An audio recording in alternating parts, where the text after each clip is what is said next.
Before moving on to the next few questions, I will discuss a few concepts here. First one is a plane through the intersection of two given planes. So here we are given two planes, say plane P, a1x plus b1y plus c1z plus d1 equal to 0, and a plane Q, a2x plus b2y plus c2z plus d2 equal to 0. So plane through the intersection of these two given planes is given by the equation P plus lambda q equal to 0. So what does this mean? Any point that is satisfying this point P, plane P, uh, and satisfying the equations of Q, plane Q, will satisfy this equation. Say we find so we have some x1 y1. We are finding some x1 y1 z1 that lies in both these planes. This point will lie in the plane of intersection, plane which intersect these two planes, right? The property of that point, any point on a plane of intersection, will be that that point will be lying on both plane P and plane Q.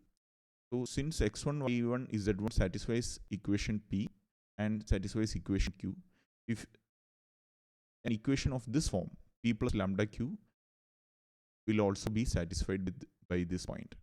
Hence, this x1 y, the equation of a plane which intersects these two planes are given by this equation. What is this lambda? No matter, we can change. Lambda is a parameter, and we can change, and we can find different planes that intersects these two planes. By changing the parameter lambda, we can find different such planes. But no matter which plane we take, any point that satisfies these two planes will satisfy this plane, this equation also. So if it is getting confusing, I will give you a visual example how a plane of intersection will look like, and what happens when we change lambda to different values. I will just show you.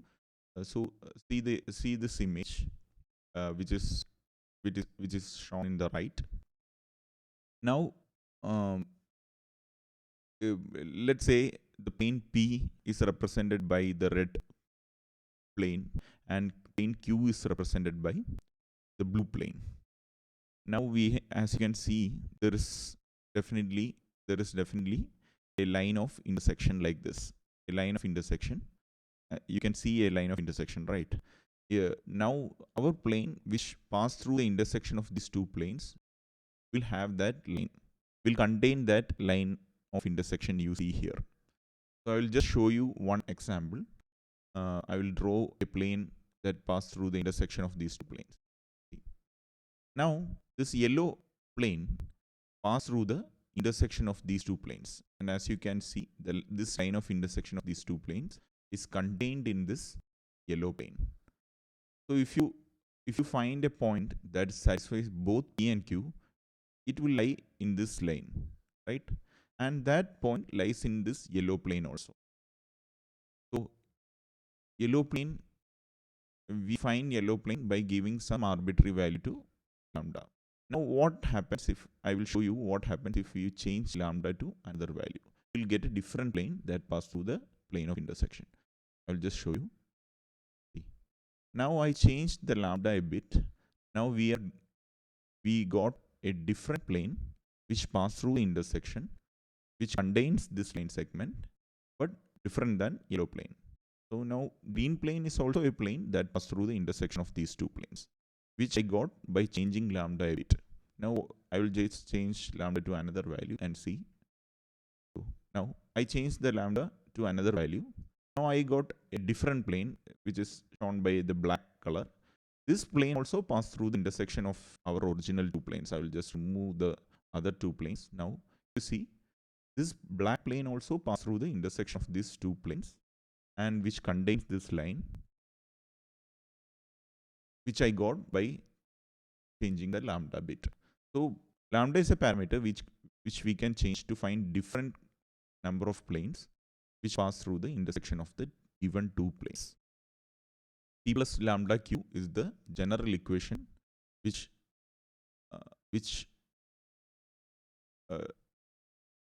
equation of all the set of planes that pass through the intersection of the given two planes. Just like yellow, green, red, we can find different, by changing lambda, we can find different planes which pass through the intersection. So I hope that that section is clear. So first concept I want to discuss was a plane through the intersection of the given two planes. Okay. Sorry. Okay. Now next concept is we need to we are given a line with the direction ratios LMN and a plane AX plus BY plus CZ plus D equal to 0. Now to see whether that line is parallel or perpendicular to the plane I will just draw again. We are given a plane and we are having a line. Now we need to see whether this line is parallel to the plane or perpendicular to the plane. For that, we just draw a normal to the plane. The norm. So if this is the equation of the plane, direction ratios of the normal will be A, B, C, and we know that direction ratios of the given line is L, M, M.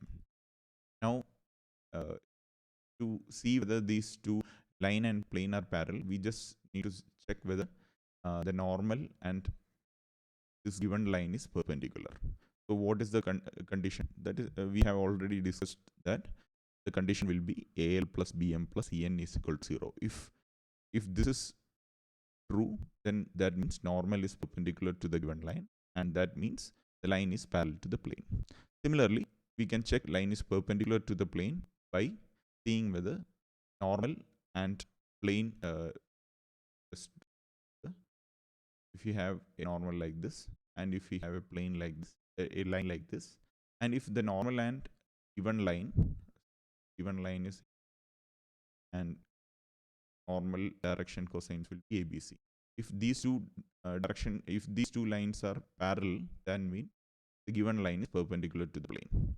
So that can be checked by this condition: A by L equal to B by M equal to C by N.